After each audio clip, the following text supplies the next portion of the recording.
আমরা এখন দেখব জ্যামিতির শুরুতেই চতুর্ভুজের পরিচিতি। চতুর্ভুজ হচ্ছে গিয়ে চারটি বাহু দ্বারা আবদ্ধ একটি ক্ষেত্র।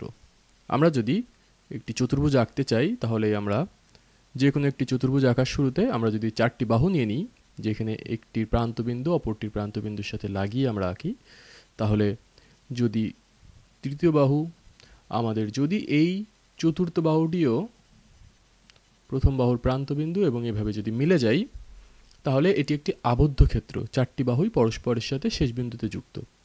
এরকম যদি আবদ্ধ ক্ষেত্র হয় তাহলে তাকে আমরা বলবো একটি চতুর্ভুজ। তাহলে সংজ্ঞানুসারেই আমরা জানছি চতুর্ভুজের চারটি বাহু।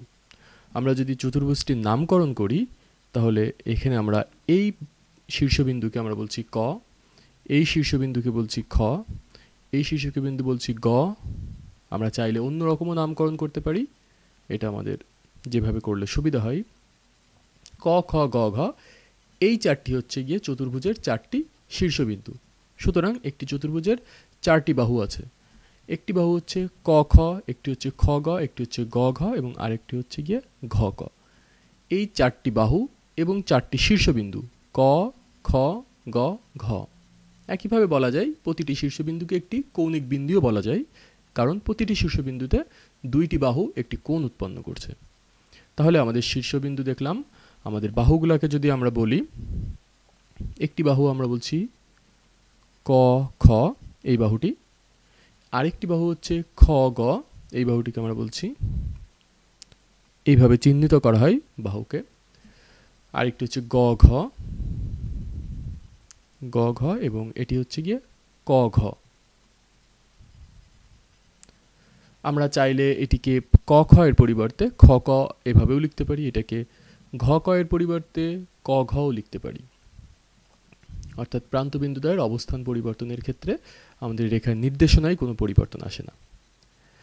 তাহলে আমাদের এভাবে আমরা যদি আরও একটি জিনিস দেখি, সেটি হচ্ছে গিয়ে চারটি শীর্ষবিন্দুর বিপরীত শীর্ষবিন্দু কোনটি।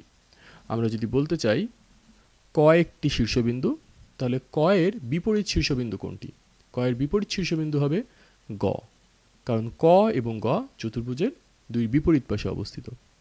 এখন যদি আমরা ক এবং গ এই দুইটি বিপরীত শীর্ষবিন্দুকে যোগ করে দিই,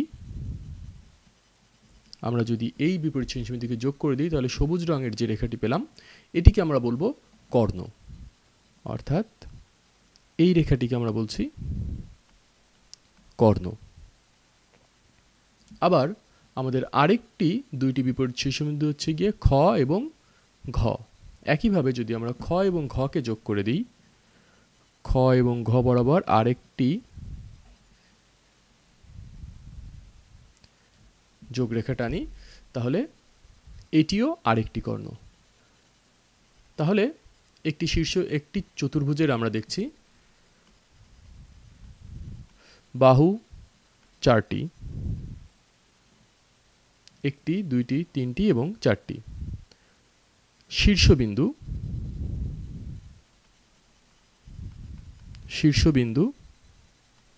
চারটি। এক্ষেত্রে শীর্ষবিন্দু হচ্ছে ক, খ, গ এবং ঘ। কর্ণ দুইটি, ক গ এবং খ ঘ। এই ক্ষেত্রে কর্ণ দুইটি। এটি হচ্ছে গিয়ে চতুর্ভুজের বৈশিষ্ট্য।